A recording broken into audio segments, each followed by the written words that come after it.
இன்றைக்கி நம்ம பார்க்க போகிறது நம்ம ஃபேஸ் வந்து எப்பயுமே ஃப்ரெஷ்ஷாக நல்லா க்ளோயிங்காக இருக்கிறதுக்காண்டி ஒரு சோப் ரெடி பண்ண போகிறேங்க. இதுக்கு 300 கிராம் கிளிசரின் எடுத்துருக்கேங்க. இப்போ இதை நல்லா பொடிசாக கட் பண்ணி எடுத்துக்கலாம்.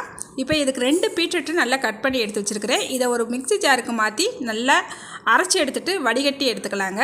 அதே போல் கொஞ்சமாக கத்தாழையும் எடுத்து வச்சுருக்கிறேன். இதையுமே நல்லா அரைச்சி எடுத்துக்கலாங்க. இப்போ இந்த கிளிசரினை டபுள் பாயில் மெத்தடில் நல்லா கரைச்சி எடுத்துக்கலாங்க. இப்போ இந்த கிளிசரின் கெட்டியாகவங்களையும் இதில் நம்ம சேர்க்க வேண்டிய பொருளெல்லாம் சேர்த்துக்கலாங்க. அடித்து வச்சுருக்கிற கத்தாழை ஜெல், பீட்ரூட் சாறு எல்லாத்தையும் சேர்த்துட்டு 2 சொட்டு தேங்காய் எண்ணெய் சேர்த்துக்கலாங்க.